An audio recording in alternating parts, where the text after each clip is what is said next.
అందరికీ నమస్కారం అండి. అందరూ ఎలా ఉన్నారు? నేను మీ బ్లెజింగ్ సన్ ప్రీ స్కూల్ నుంచి మాట్లాడుతున్నాను. ఈరోజు మన స్కూల్లో చిన్నారులు డ్రాయింగ్ యాక్టివిటీ చేయడం జరిగిందండి. చాలామంది డ్రాయింగ్ వేయడం అంటే పెన్సిల్ పట్టుకుని బొమ్మలేసి వాటికి కలర్ చేయడం అలాగే అనుకుంటారండి. కానీ నిజానికి డ్రాయింగ్ అనేది పిల్లల్లో చాలా యాక్టివ్గా చేసే కొన్ని పనులు జరుగుతాయండి. ఫర్ ఎగ్జాంపుల్ అవి ఏంటంటే బొమ్మను జాగ్రత్తగా చూడడం. ఉదాహరణకు ఫర్ ఎగ్జాంపుల్ ఒక యాపిల్ తీసుకుందామండి. యాపిల్కి వాళ్ళు ఏ కలర్ వేయాలి, లీఫ్కి ఏ కలర్ వేయాలి, స్టెమ్కి ఏ కలర్ వేయాలి అని ఆలోచించడం కూడా చాలా వరకు చాలా ఇదిగా చేస్తుందండి. అంతేకాకుండా కలర్ వేస్తున్నప్పుడు గీతలు దాటకుండా బార్డర్స్ లోపల చాలా శ్రద్ధగా కలర్ చేయడానికి ప్రయత్నిస్తారు.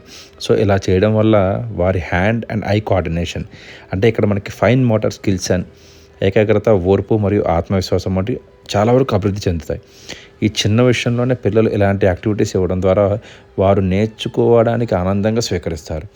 చదువు అనేది పుస్తకాలకే పరిమితం కాకుండా ఆటల ద్వారా, చిత్రలేఖనం ద్వారా అంటే బొమ్మలు వేయడం ద్వారా, అనుభవాల ద్వారా కూడా ఎంతో ప్రభావితంగా నేర్చుకుంటారు.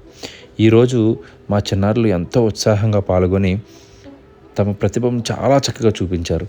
ప్రతి చిన్నారి చేసిన ప్రయత్నాన్ని మేము హృదయపూర్వకంగా అభినందిస్తున్నామండి. అలాగే తమ పిల్లలు ఎప్పటికప్పుడు ప్రోత్సహిస్తూ మాకు సహకరిస్తున్న ప్రతి తల్లిదండ్రులకు కూడా మేము ఎప్పుడూ రుణపడి ఉంటామండి. ఇదే విధంగా మా స్కూల్లో ఇంకెన్నో యాక్టివిటీస్ చేస్తూ ప్రతి యాక్టివిటీకి గల కారణాలు, సో ఆ యాక్టివిటీ చేయడం వల్ల మనకు వచ్చే మంచి ఏంటి, చెడు ఏంటి అనే ప్రతిదీ కూడా నేను ఇలాగే మీకు చాలా వివరంగా వివరిస్తూ ఉంటానండి. ఇంకొక విషయం ఏంటంటే మన స్కూల్లో యాక్టివిటీ బేస్డ్ లెర్నింగ్ అని కాన్సెప్ట్ ఒకటి తీసుకొచ్చామండి.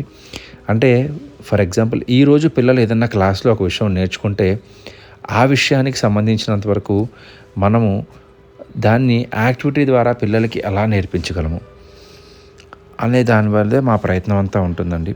సో ఇలాగే పిల్లల్లో చాలా ఆలోచన శక్తిని కానీ లేకపోతే సృజనాత్మకతను, ఆలోచన విధానాన్ని నేర్చుకునే ఆసక్తిని పెంచే మరెన్నో కార్యక్రమాలు త్వరలో మేము ముందుకు తీసుకొస్తామండి.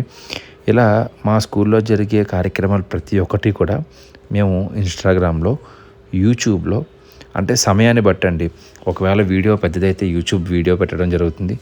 లేదు చిన్నది అనుకుంటే రీల్గా పెట్టడం, లేదంటే ఒక షార్ట్స్గా పెట్టడం అనేది జరుగుతుందండి. సో మీరందరూ కూడా చూసి వెళ్ళిపోవడమే కాదండి, ఒక వీడియోకి ఒక చిన్న లైక్, ఒక షేర్ చేయండి. పిల్లలు కూడా వాళ్ళు చాలా హ్యాపీగా ఫీల్ అవుతారండి. మీరు ఇంటికి వెళ్ళిన తర్వాత ఈ వీడియో డౌన్లోడ్ చేసి మీ పిల్లలకు చూపించండి. మమ్మీ ఇది నేనే, డాడీ ఇది నేనే చాలా హ్యాపీగా చెప్తారు. సో మీ అందరికీ ఇప్పుడు నా ధన్యవాదాలండి.